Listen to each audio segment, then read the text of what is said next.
Some people come on this earth and live a life that, if not witnessed by others, would definitely be considered a work of fiction, too illogical and unrealistic to be true. Clark Olofsson was one such person. It is very difficult to say what kind of human being he was. Was he a bad person, or was he a hero? Was he a revolutionary who fought for the rights of the prisoners, or was he just a petty bank robber? To understand Clark Olofsson was not an easy task. He ousted us from our beliefs and made us question what's right and what's wrong. Clark Olofsson could be called the first celebrity criminal of Sweden. Netflix Swedish series Clark, directed by Jonas Ackerland, takes us through the life of the fabled, most wanted, and most desired bank robber of all time. The man because of whom the term Stockholm Syndrome came into existence. Clark had the most eventful life that anybody could imagine. His inspirations were unique and sometimes not comprehensible. Sometimes you felt that his whole life was a scam, and sometimes you felt sympathetic towards a man who had such a traumatic childhood. So let's try to understand this enigma portrayed by Bill Skarsgård on screen, who prickled and mocked the Swedish authorities way too much for their liking, and from a bank robber, elevated to the coveted position of a national hero. Clark Otto Olofsson was born in Trollhättan on February 1, 1947, and little did the doctors and nurses present at the scene know that this little boy would be behind one of the most amusing robberies of all time in Malmstorg, Stockholm. Both his parents were alcoholics, and he had to face a lot of domestic violence at the hands of his father. Though his mother was very affectionate towards him, she was often irresponsible in her approach. Because of which, a lot of times, when Clark was beaten mercilessly by his father, she was not even there to protect him. They should never have become parents, as one was imprudent and the other resorted to brutal corporal punishment just to take out his frustrations on a kid who could not reciprocate. Clark was mostly petrified throughout her childhood. As a child couldn't understand that life was supposed to be like this only, or that something wrong was actually being committed against him. His traumatic childhood had a huge impact on his psychology and played a key role in making him a celebrity gangster. Clark said that he had always been in love. Being around ladies, being the center of attraction, and earning money was never a problem for young Clark Olofsson. From an early age, he got into a tussle with the legal system. He was detained and put into juvenile correctional homes for petty crimes. He looted banks and stole vehicles, and bit by bit, he learned to be the master of his own destiny. Once, he was rowing on a lake in Flen, Sweden, in 1965 with a bunch of guys, when he found a big house on the shoreline and decided to trespass and steal from there.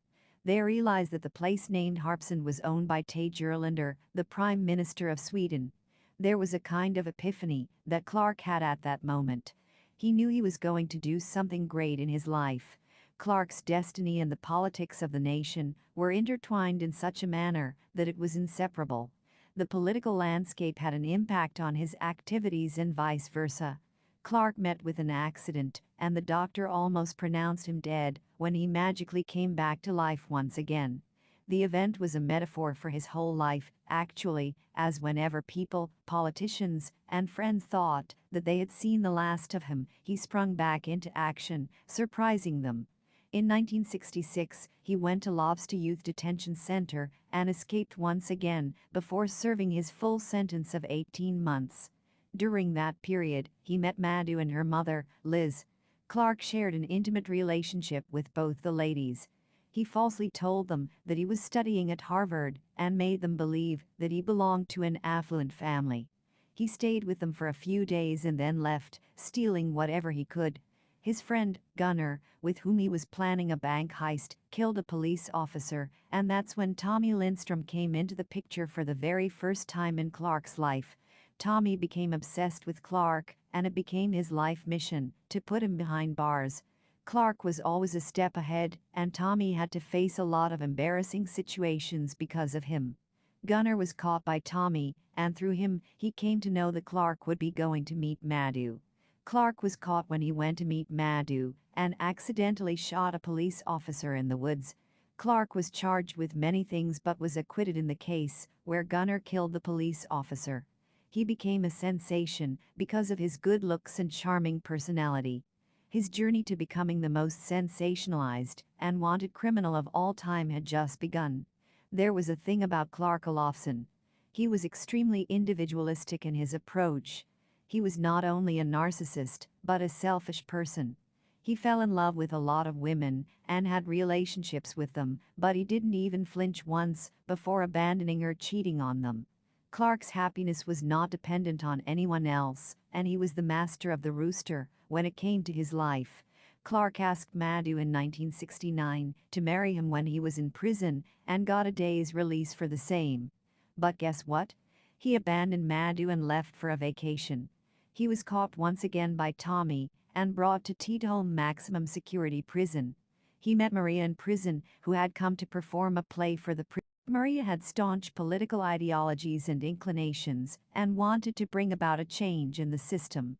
Clark pretended to be interested in the leftist movement, which was at its epitome in the late 60s, just so that he could have an intimate relationship with her. He didn't care about the system or politics and was least interested in what was happening in the country.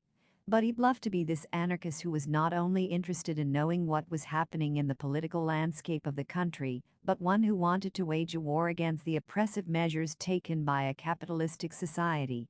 After hearing all that Clark has said, Maria advises him to raise his voice against the system so that the people know that he is not a criminal, but a victim of the unjustified class structure. Clark thought of a master plan. If he became problematic for the authorities, then he wouldn't have to break out of the prison, but they would be forced to release him. He started a political movement by becoming the editor-in-chief of the in-house prison journal, though he himself found everything he said utterly stupid. Within no time, prisoners from other facilities started joining the conversation, and Clark had garnered a lot of support and was being seen as the flag-bearer of prison reform. The media got interested in him, and he started charging for giving interviews. He was amused that he got money for talking about stuff that meant nothing to him. He asked inmates to go on a hunger strike until their demands had been completed, but he himself ate when nobody was watching, without an iota of guilt. Life was good for Clark Olofsson. He was having fun with Maria, politicians were talking about him, he was getting paid for giving interviews, and it seemed that fame had decided to stay with him forever. All his demands were met, and he was transferred to the study yard in Uppsala in 1972, a place he called a summer camp rather than a prison. He decided that he would run away from there to Beirut with Maria, as he was done with staying in captivity. He escaped from the prison and left for Beirut, but on the way, he met an old acquaintance named Kaj Robert, aka Cajun, who told him that he was going to Hamburg. Clark decided to reroute and go to Hamburg. Cajun was reluctant to accompany Clark, as opposed to Clark, who was exuberant after meeting his old pal.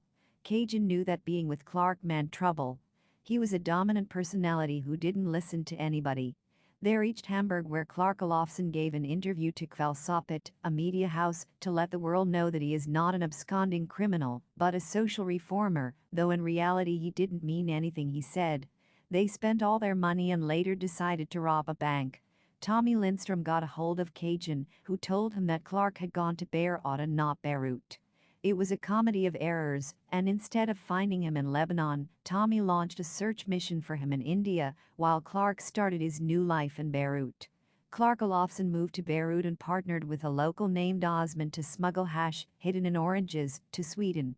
He met his old friend Kerr there, who agreed to help him with the distribution. Clark robbed a bank once again and got involved romantically with a girl named Angela.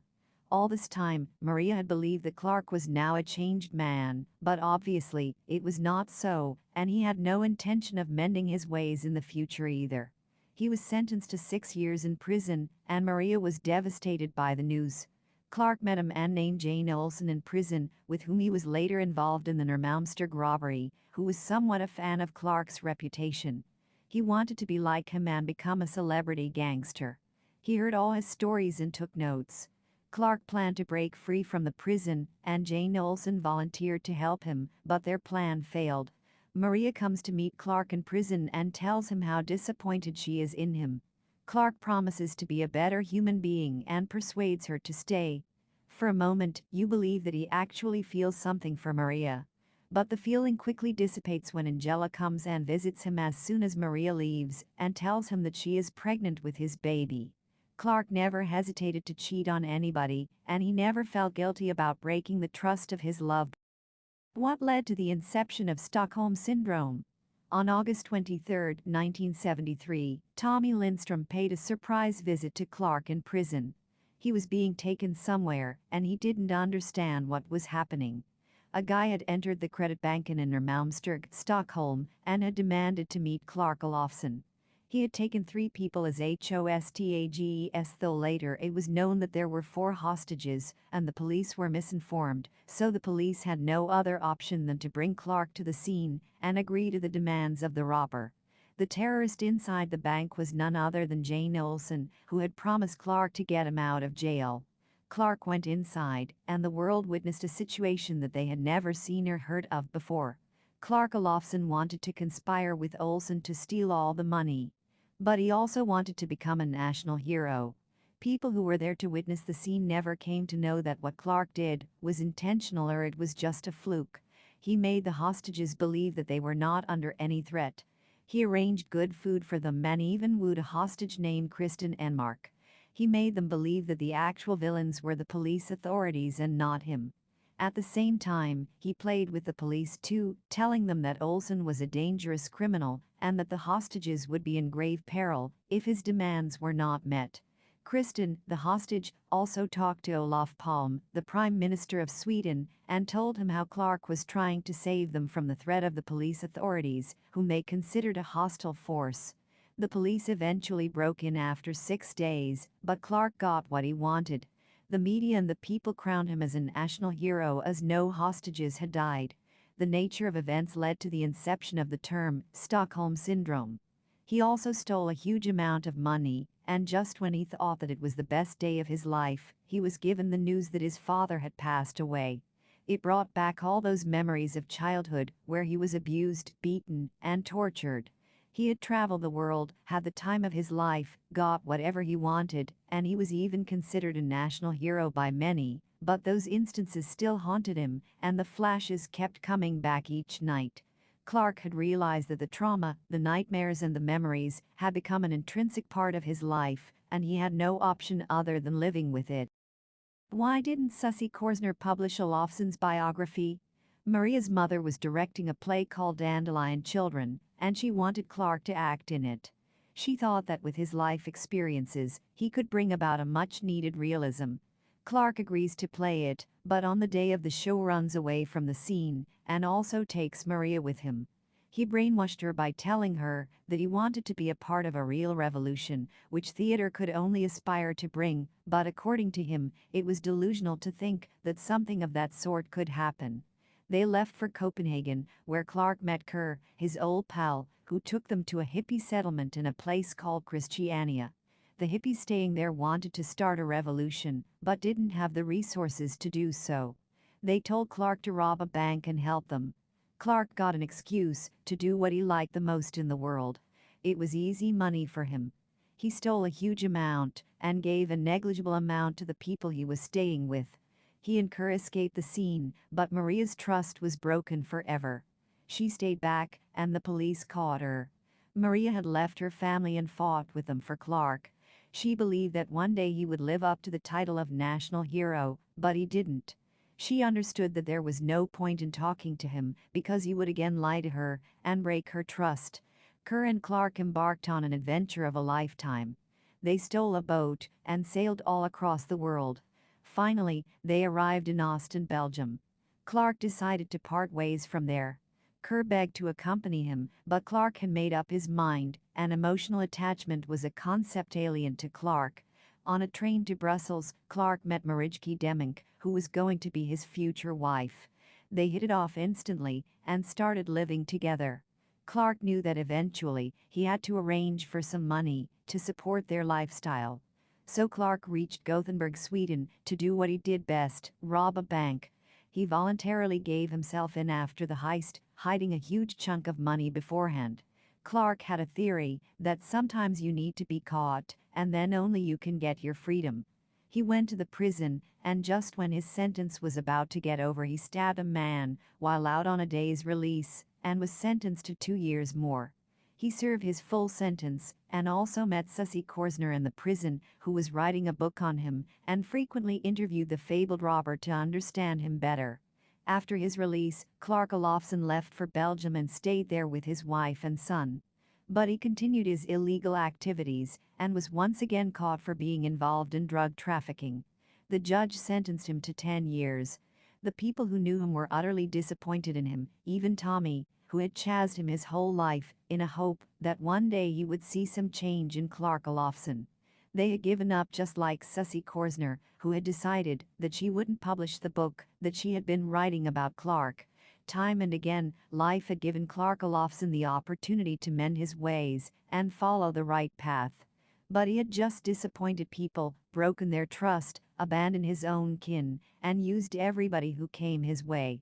He just lived for himself. He never cared about anybody in his life. Yes, it is a fact that Clark never resorted to violence like his own father did, but somewhere down the line, he too made people extremely sad and scarred them for life due to the affiliation they had with him. He treated people like objects that served their purpose, and then he moved on, disposing of them. Sussi asks him how it feels, knowing that he has ruined so many lives. Clark does not answer. You expect that at that moment, the man would stop being a narcissist for once and enter into a mode of self-introspection where he would think about his life and his actions. But no, Clark Olofsson was a selfish narcissist, and he decided to stay that way. Is Clark Olofsson alive? Where is he now? Though the 2022 Netflix series Clark is based on the life of the fabled criminal, it takes creative liberties and tries to present everything in a light-hearted and comical manner. The Swedish series takes inspiration from the autobiography named Vapen var det som hand, but at times the events are dramatized for the screen and executed in a way that is entertaining for the viewers.